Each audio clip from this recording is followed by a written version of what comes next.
की, दलितों की और आजादी के इस इलाके को तरक्की से महरूम रखा गया।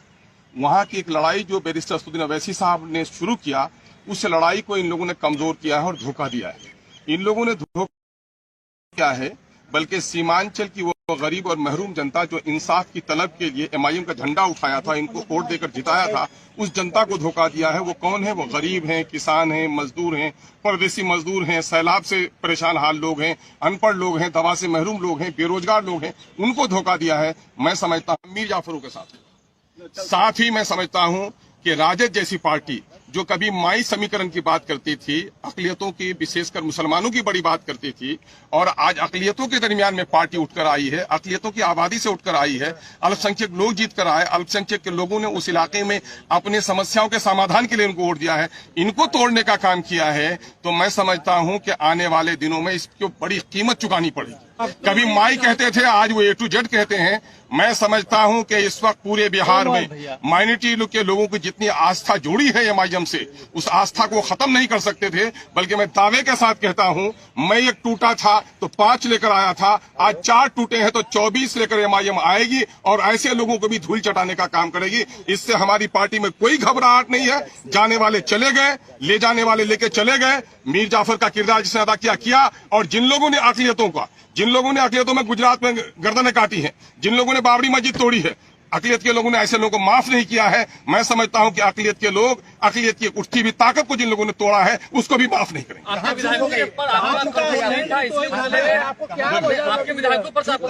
नहीं, मेरे कंट्रोल का मामला ये है, ये पुलिसिया मामला नहीं होता है, कंट्रोल है। उनको इतनी आजादी मिलनी चाहिए, सोच समझ की आजादी मिलनी चाहिए। जो भी बंधन यहाँ पर होता है नैतिक बंधन होता है, और नैतिक बंधनों को तोड़ने वाले वो मैं समझता हूं कि सबसे बड़े पार्टी होते हैं। आप स्टैंड नहीं ले रहे थे, इस वजह से वो भागे। आप किस चीज का स्टैंड नहीं लिया? हमेशा अकलियतों का स्टैंड ले लिया, दलितों का स्टैंड ले लिया। और मैं समझता हूं कि पिछले इजलास जितने सेशन हुए गवाह होगा कि अकलियतों और पिछलों के जितने मुद्दों को और सीमांचल के जितने मुद्दों को एमआईएम ने मजबूती से उठाया है, और तमाम तर विधायकों को जो हिस्सेदार बनाया है, तमाम तर विधायकों को जो बोलने का मौका दिया है, जो परामर्श किया है। दूसरी पार्टियों में गए हैं, हम लोग रहे भी हैं, दूसरी पार्टियों में हैसियत है तलवा चाटने की। एमआईएम है जो मान सम्मान की बात करती है। अगर कुछ लोगों को ऐसा ही मामला है, सीमांचल का विकास क्यों नहीं हुआ? सीमांचल से इसी नेचर के लोग जीत कर आए जो पार्टी का तलवा चाटते रहे और सीमांचल के मुद्दे की लड़ाई नहीं लड़े। एमआईएम ईमानदारी के साथ सीमांचल की लड़ाई लड़ती है, और अख्तरुज्जमान खड़ा है। मैं दावा करता हूं आपको, अरे मुझे किसकी हिम्मत है, मुझे किसकी हिम्मत है? मैं समझता हूं ऐसी कोई राजनीतिक दल ने जन्म नहीं लिया है जो अख्तरुज्जमान के ईमान का खरीदारी करता है। कहने को कोई लफंगा किसी को अगर इशारा कर दे तो थोड़ी ही है कि ब्याह का नाम। अख्तरुल जी, आप उधर भी नहीं रहे, आप भी तो उनके साथ खड़े हाउस के बाहर। क्या स्टैंड अलग नहीं है?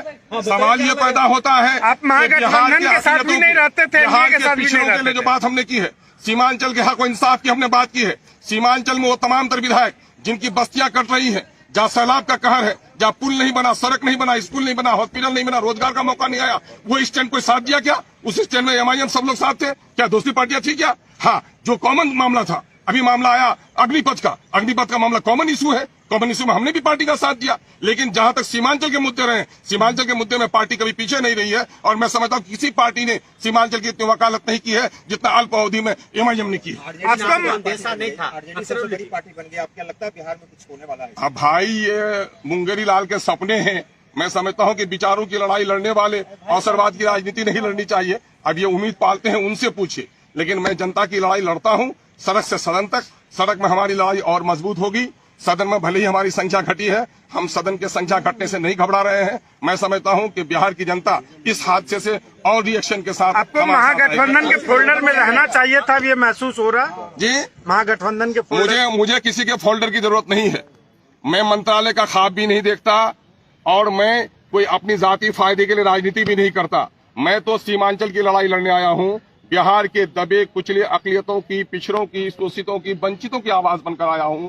मुझे खुशी और प्रशंसा इसी में है कि मैं उनकी आवाज बन सकूं। मंत्रालय की भी ऑफर थे मुझको, तो ऐसी चीजों को पांव के ठोकर में रखता है अख्तरुज्जमान, और एमआईएम भी रखती है। हमारे जो राष्ट्रीय अध्यक्ष हैं, उन्होंने कभी भी इन चीजों को आड़े आने नहीं दिया, हमेशा सच्चाई और हक की बात की है, और मैं उसका सिपाही हूं। पूरी तवानाई के साथ, पूरी मजबूती के साथ इन हादसा से भी, इस तूफान से भी हमारे इरादे और अज़्म का जो दरख्त है वो हिल नहीं किसको सकता। दोषी मान रहे हैं? दोषी दोनों हैं, दोषी दोनों हैं, टूटने वाले भी दोषी आपको हैं। अंदेशा नहीं था कि पहले से वो संपर्क में अगर- थे? ये बातें तो अच्छा, बहुत दिनों से अंदेशा फैल रही करता थी। भी तो आप क्या समझ रहे हैं? भागने वाली कोई बकरी है जिसको बांध के रखेंगे आप? इंसान तो विचारों से बंधा हुआ रहता है। अगर जिन लोगों ने विचारों का त्याग कर दिया हो उसको बांध के नहीं रखा जा सकता। आरजेडी में जाकर उनको क्या फायदा मिलेगा, क्या हाँ लगता है? बिल्कुल है साहब को भी घटनाक्रम से बिल्कुल मैंने यहाँ की खबर दी है और उन्होंने कहा है इससे घबराने की जरूरत नहीं है। और जो जिंदा तहरीकें होती हैं ये इस किस्म के हालात आते रहते हैं और ऐसा होता है सैलाब में खसो खासा बह जाता है और जो मजबूत पहाड़ होता है खड़ा रहता है। महाराष्ट्र के बाद बिहार में भी खेल होगा क्या? अब उस खेल की बात उनको कहिए, वो खेल का जो तमाशा देख वो उम्मीद बांधे हुए हैं। महाराष्ट्र में जो हुआ गलत है और महाराष्ट्र के खेल को जो लोग गलत कह रहे हैं वो भी या खुद गलत कर रहे हैं। बहुत बहुत शुक्रिया।